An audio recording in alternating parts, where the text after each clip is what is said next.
श्रोताओं, काव्य मंजरी पर आपका स्वागत है। जैसा कि आप जानते हैं, इस मंच का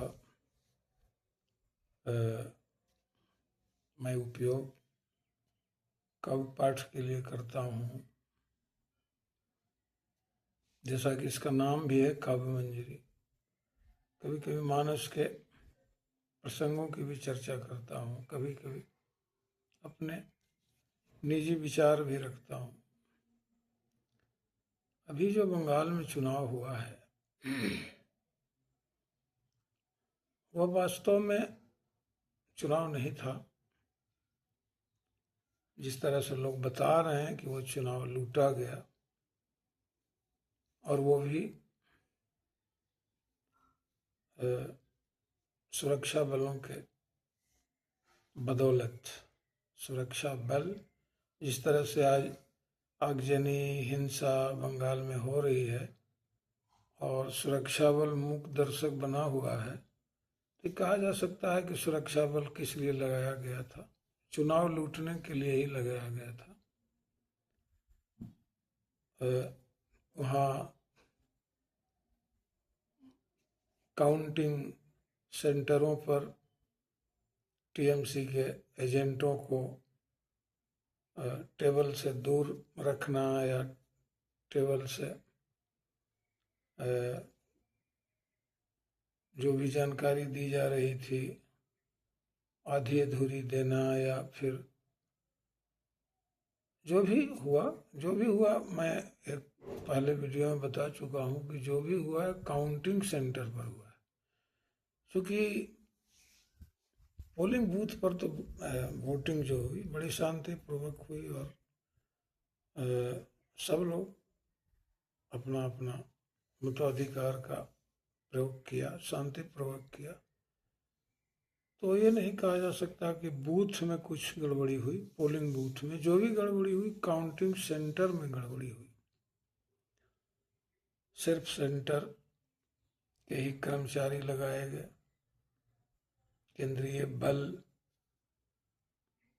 की तैनाती की गई, और भी इस पैमाने पर कि कोई भी कह सकता है कि ऐसा तो आज तक हुआ ही नहीं। ऐसा तो आज तक नहीं हुआ। 5-6 लाख पूरे हिंदुस्तान में सुरक्षा बल लगाए जाते हैं एमपी के इलेक्शन में, और 3 लाख के करीब, 2.25 लाख सिर्फ बंगाल में लगाए गए। तो जो इंटेंशन था केंद्र सरकार का, वो सब लोग भली भांति जान रहे हैं। अभी कह रही है ममता बनर्जी कि मैं इस्तीफा नहीं दूंगी। तो ये उनकी ये है, समझिए कि हताशा तो मैं नहीं कहूँगा, गुस्सा कहूँगा। गुस्से की परिणति है, लेकिन ऐसा नहीं होता है। ऐसा होता नहीं है क्योंकि सुप्रीम कोर्ट भी कुछ नहीं कर सकता है। क्योंकि लोग देख रहे हैं कि सुप्रीम कोर्ट भी मूक दर्शक बना हुआ है। जिस तरह से 27 लाख वोटरों को रोक दिया गया मत देने से, अपना वोट देने से, तो सुप्रीम कोर्ट मूक दर्शक बना रहा। तो खास करके ज्ञानेश जिस तरह से कर रहा है, उसकी बहाली भी उसी के तर्ज पर हुई है, उसी तर्ज पर हुई है। सुप्रीम कोर्ट को अलग कर देना, बहाली में जबकि सुप्रीम कोर्ट भी रहता था, उसको अलग कर देना, और सिर्फ मोदी और अमित शाह ही दोनों मिलकर ज्ञानेश की नियुक्ति की है। तो आप समझ लीजिए कि वो क्या करेगा। खैर, जो भी हो, लेकिन हमें भूलना नहीं चाहिए कि लोकतंत्र में जनता मालिक होती है। कुछ भी कर लो, ऐसा नहीं है, पहले भी ऐसा हुआ है। बीपी सिंह प्रधानमंत्री थे उस समय, देवीलाल ने चौटाला का शपथ ग्रहण दिल्ली में कराया था। सोचिए, हरियाणा का मुख्यमंत्री दिल्ली में शपथ ग्रहण कर रहा है। उस समय भी ये हुआ कि जबरन मतलब मुख्यमंत्री बनाया गया या जो भी हो। फिर श्रीमती गांधी ने एन.टी. रामाराव की बहुमत की सरकार थी, उसको बर्खास्त कर दी थी। फिर एन.टी. रामाराव को लाना पड़ा, तमाम विधायकों को राष्ट्रपति के सामने परेड करवाया गया, फिर उनकी सरकार बनी। तो इस तरह से जो भी सेंटर में सरकार होती है, राज्य सरकारों के साथ ज्यादती तो करती है अपनी सरकार बनाने के लिए, लेकिन इस पैमाने पर नहीं। कांग्रेस ने भी ऐसे पहले किया है, लेकिन इस तरह नहीं, इस पैमाने पर नहीं। कम से कम वोटरों की समझिए कि उनकी जो यह उनकी जो कीमत है, वोटरों की जो कीमत है या वोट की जो कीमत है, उसका सबों ने ख्याल रखा है, सबों ने ध्यान दिया है। उनकी वोटिंग राइट जो है उसकी कीमत समझने की कोशिश सबने की है। लेकिन इस बार तो ये नहीं किया गया। वोटिंग राइट तो पहले तो वोटिंग राइट ही 28 लाख लोगों को, जैसा कहा जा रहा है, वोटिंग राइट से ही वंचित कर दिया गया। कुछ लोग 91 लाख कह रहे हैं, कोई 65 लाख कह रहा है, जो भी जैसे भी हो। तो पहले तो वोटिंग राइट से ही वंचित कर दिया। उसके बाद जिन्होंने वोट दिया उनका वोट की गिनती में भी उलटफेर कर दिया। ऐसी धांधली पहले कभी नहीं हुई थी। ऐसी धांधली पहले, ये समझ लीजिए कि आज़ादी के बाद से जितने भी चुनाव हुए, ऐसी धांधली कभी नहीं हुई थी। लेकिन फिर भी ममता की जो जिद है कि इस्तीफा नहीं दूंगी, तो इससे कुछ होगा नहीं। आप इस्तीफा नहीं देंगी तो इससे क्या फर्क पड़ता है। विधानसभा की जो उम्र है वो ख़त्म हो जाएगी, उसके बाद तो फिर आपकी भी कोई अहमियत नहीं रह जाएगी। चूँकि आप पिछली विधानसभा के बहुमत के नेता हैं और आप मुख्यमंत्री हैं, तो जैसे ही विधानसभा की उम्र खत्म होगी वैसे ही आप स्वतः आपके मुख्यमंत्रित्व काल समाप्त हो जाएगा। खैर जो भी हो, लेकिन पहले वाले वीडियो में भी मैंने कहा है कि इसके लिए विपक्ष दोषी है। ऐसे आदमी के जीवन में भी, व्यक्तिगत जीवन में भी ऐसी घटनाएं घटती हैं जिसमें आदमी कोई चूक कर बैठता है और आजीवन उस चूक की कीमत चुकानी पड़ती है। उस चूक की कीमत आजीवन चुकानी पड़ती है और उसका फिर कंपेंसेशन नहीं कर पाता है। उसको कंपेंसेट करना बड़ी मुश्किल होता है। तो इंडिया गठबंधन बनाने की जो परिकल्पना थी वो नीतीश कुमार की थी। क्योंकि ये टीस हमेशा नीतीश कुमार के दिमाग में रही कि मोदी कैसे बन गया प्रधानमंत्री, उससे ज़्यादा काबिल या ज़्यादा योग्य तो मैं हूँ, तो मैं क्यों नहीं बनूंगा, या मैं क्यों नहीं बन सकता हूँ। जैसे बाढ़ के समय में मोदी के द्वारा दिया गया ये जो भी दी गई जो भी सामग्री थी उसको न लेना, या जो दी गई मदद में जो राशि थी उसको स्वीकार कर देना, लौटा देना, इस बात का परिचायक है कि कभी मोदी से नीतीश कुमार की अंदरूनी जो कहा जाए, अंदरूनी जो पटरी बैठती है वो कभी नहीं बैठी। ऐसे कुछ समझौते होते हैं, राजनीतिक समझौते होते हैं, वो समझौते होते रहे, अलग बात है। लेकिन उस समय जो विपक्ष ने भूल की, ऐसी चूक करी, उनको संयोजक बनने से रोक कर, ऐसे तो ये था, ज़्यादा जिम्मेवारी कांग्रेस के ऊपर थी। कांग्रेस अगर चाहती, डिक्लेयर करती उनको संयोजक, तो बाकी दल भी समर्थन करते, लेकिन उस चूक में कांग्रेस भी शामिल है। और साथ ही साथ केजरीवाल, ममता बनर्जी या नवीन पटनायक का तो गठबंधन में यही नहीं था, आना ही नहीं था। तो ये तमाम जो लोग थे, हो सकता है अब लालू यादव की उसमें सहमति थी कि नहीं, ये तो मैं नहीं बता सकता, लेकिन जिन लोगों ने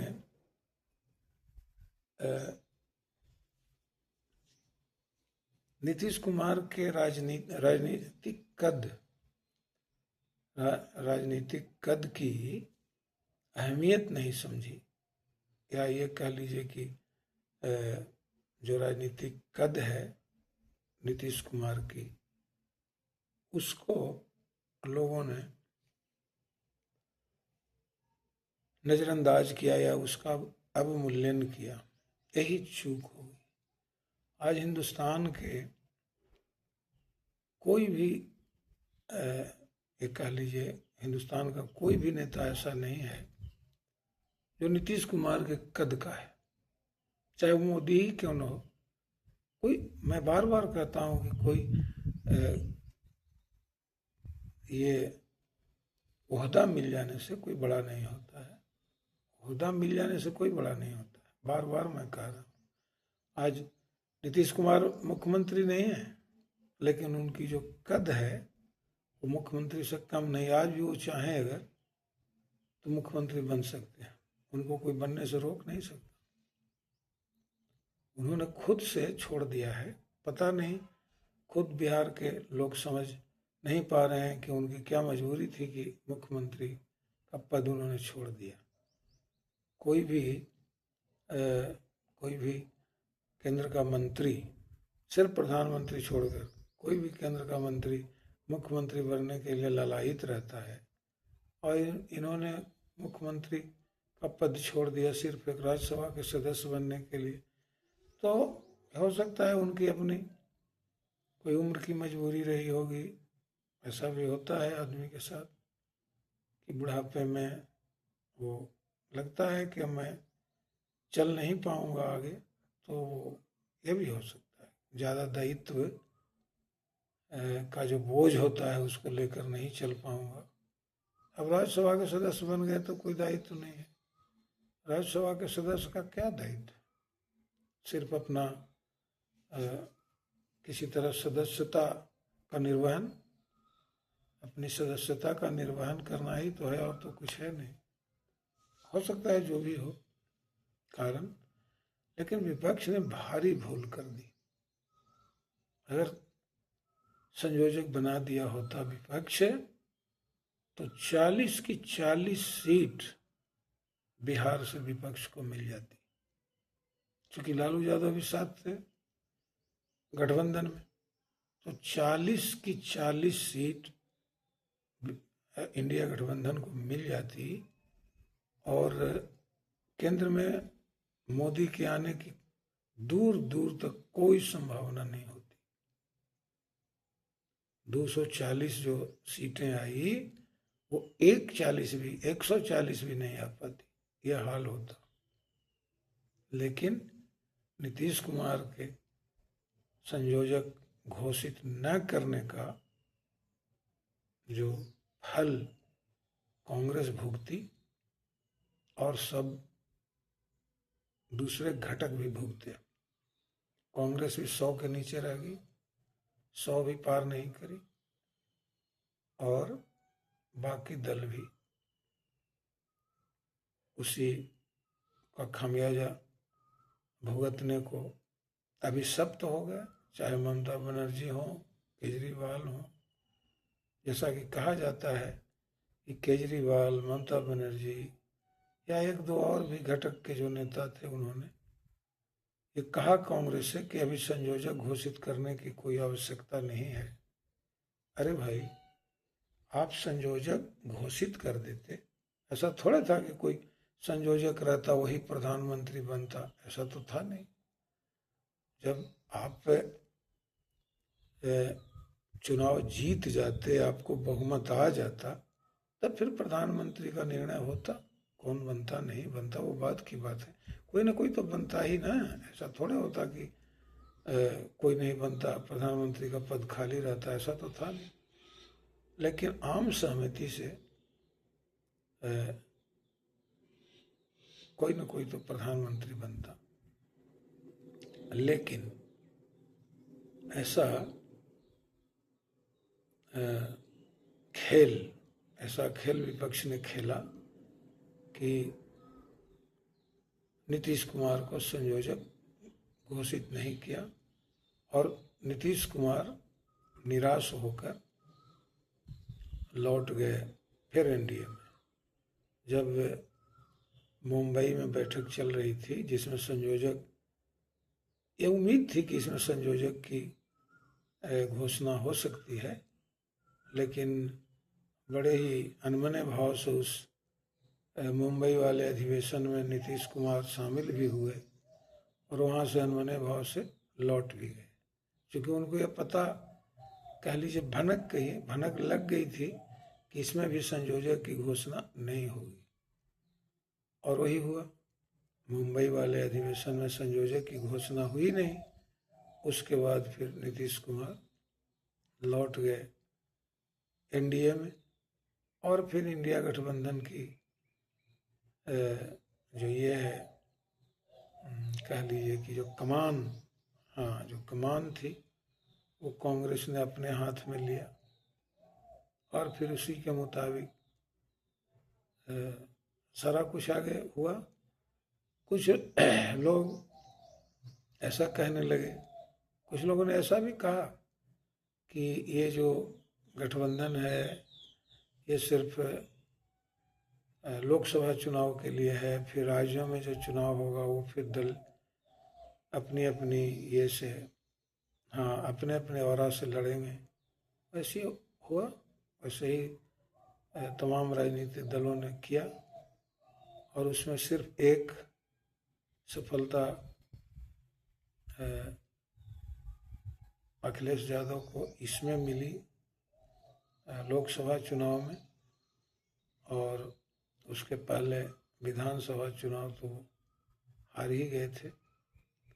तो वैसे समय में नीतीश कुमार को संयोजक न बनाना भारी भूल थी। अगर विपक्ष बना दिया होता संयोजक, प्रधानमंत्री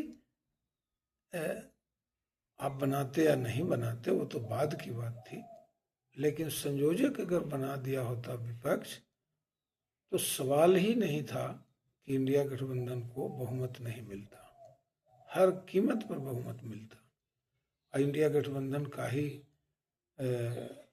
वो कुछ कह लीजिए, भले ही कुछ परसेंट ही कहिए, कुछ प्रतिशत ही कहिए, जिसका कमाल था कि भाजपा को बहुमत नहीं मिला। अगर नीतीश भी उसमें साथ होते तो इंडिया को बहुमत मिल जाता, अगर नीतीश साथ होते तो। लेकिन नीतीश को लोगों ने संयोजक नहीं बनाकर ऐसी चूक कर दी थी कि जिस चूक की टीस जो है न जाने कब तक ये तमाम जो घटक उनको संयोजक बनने से या घोषित करवाने से ये कर गए, रह गए, बनवाने से रह गए। उनकी भारी भूल थी, उनकी भारी चूक थी। अब पता नहीं अब ये खामियाजा कब तक विपक्ष भोगेगा। जो बंगाल का चुनाव हुआ उससे तमाम विपक्षी दलों को अगर सबक नहीं मिली होगी तो फिर उनका भविष्य ही बताएगा कि क्यों नहीं उन्होंने सबक सीखी, उन्होंने इस चुनाव से क्यों नहीं सबक ली, यह तो उनका भविष्य बताएगा।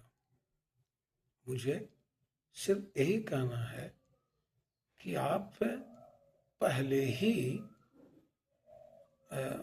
एक कहावत है ना कि पानी में मछली, पाइन में माछ और नौनो कुटिया बखरा।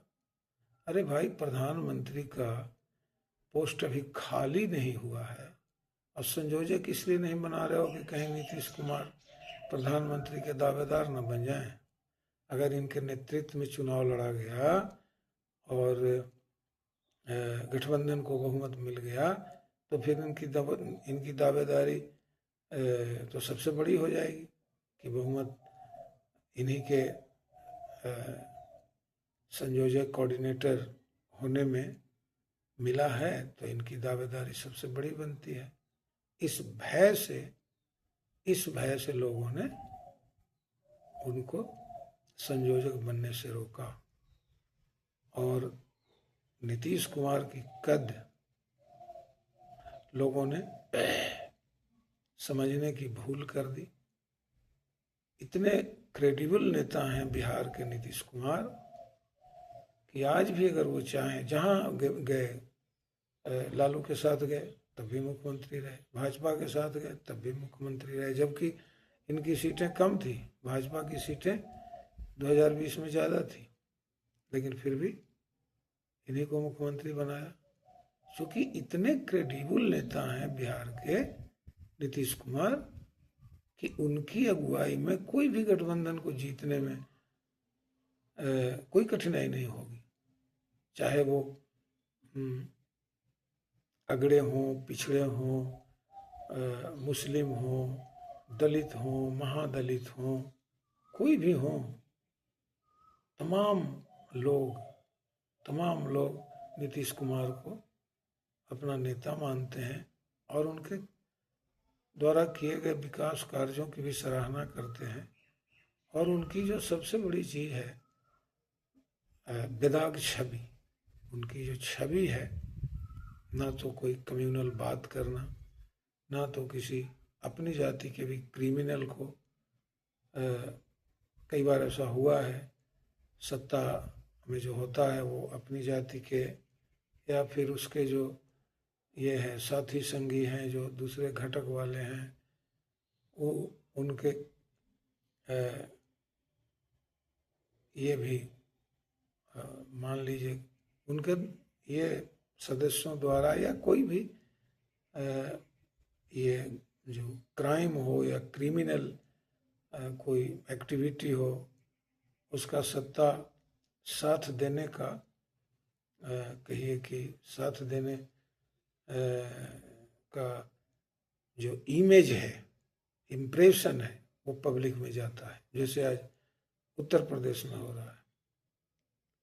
तो ऐसा नीतीश कुमार की पार्टी के ये विधायक भी जेल गए हैं। नीतीश कुमार के मुख्यमंत्री होने के बावजूद उनकी पार्टी के कई विधायक जेल में गए हैं, जेल में रहे हैं। ऐसा शायद ही कभी होता है कि उसी पार्टी की सरकार हो उसका विधायक जेल में जाए, ऐसा बहुत कम होता है। तो जैसा उन्होंने किया कि क्राइम, करप्शन और कम्युनलिज्म से कभी समझौता नहीं किया, इसीलिए तमाम लोग उनके मुरीद हैं, उनकी सराहना करते हैं। और इस बात को विपक्ष समझ नहीं पाया, विपक्ष इस बात को समझ नहीं पाया। और आज भले नीतीश कुमार, उनकी अपनी व्यक्तिगत कुछ मजबूरी हो सकती है कि उन्होंने इस्तीफा दिया, इस पर मुझे कुछ कहना नहीं है, लेकिन आज भी अगर नीतीश कुमार चाहते मुख्यमंत्री बने रहना तो उनको कोई हटा नहीं सकता था, किसी का मजाल नहीं था कि उनको हटा देता। अब क्या उनकी व्यक्तिगत मजबूरी थी जिससे वो हट गए।